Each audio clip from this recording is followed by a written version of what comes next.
ನಾವು ಇನ್ನೊಬ್ಬರ ಬಗ್ಗೆ ಚಾಡಿ ಹೇಳುವುದಾಗಲಿ, ತಪ್ಪು ಕಂಡು ಹುಡುಕುವುದಾಗಲಿ ಮಾಡಬಾರದು.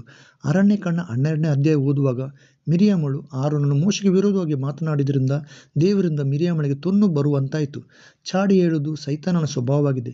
ಸೈತಾನನು ಯೋಬನ ಕುರಿತು ದೇವರಲ್ಲಿ ಚಾಡಿ ಹೇಳಿದವನು.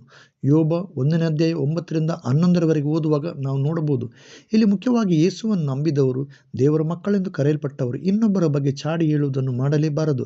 ಕ್ರಿಸ್ತನ ಆತ್ಮ ಹೃದಯದಲ್ಲಿ ಇಲ್ಲದವರೇ ಹೀಗೆ ಮಾತನಾಡುವುದು ದೇವ ಭಯವಿಲ್ಲದವರ ಸ್ವಭಾವವಾಗಿದೆ.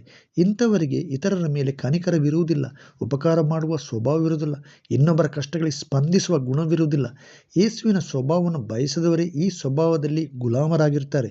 ರೋಮಾಪುರ 1ನೇ ಅಧ್ಯಾಯ 30ರಲ್ಲಿ ನೋಡುತ್ತೇವೆ.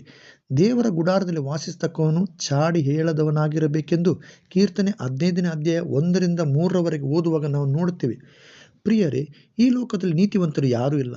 ನಾವೆಲ್ಲ ನೀತಿವಂತರಾಗಲು ಪ್ರಯತ್ನಿಸುವವರಾಗಿದ್ದೇವೆ. ಒಬ್ಬರಲ್ಲಿ ಕೊರತೆ ಇರಬಹುದು. ಆ ಕೊರತೆ ಸರಿಪಡಿಸಲಿಕ್ಕಾಗಿ ದೇವರು ಕೊರತೆಯುಳ್ಳ ಮನುಷ್ಯನಿಗೆ ಸಮಯವನ್ನು ದೀರ್ಘ ಮಾಡಿ ಕೊಟ್ಟಿರಬಹುದು. ಆ ಸಂದರ್ಭದಲ್ಲಿ ನೀವು ಅವರ ಬಗ್ಗೆ ಚಾಡಿ ಹೇಳುವುದು ಸರಿಯಲ್ಲ. ಸತ್ಯವೇದ ಹೇಳುತ್ತದೆ, ನೀವು ಪರಸ್ಪರ ಒಬ್ಬರಿಗೊಬ್ಬರು ಮಾತನಾಡುವಾಗ ಭಕ್ತಿ ವೃದ್ಧಿಯನ್ನುಂಟು ಮಾಡುವ ಮಾತುಗಳನ್ನು ಮಾತನಾಡಿರಿ ಎಂದು. ಇಂದಿನಿಂದ ನಮಗೆಲ್ಲರಿಗೂ ಪರಸ್ಪರ ಇನ್ನೊಬ್ಬರ ಬಗ್ಗೆ ಚಾಡಿ ಹೇಳುವುದನ್ನು ನಿಲ್ಲಿಸೋಣವಾ?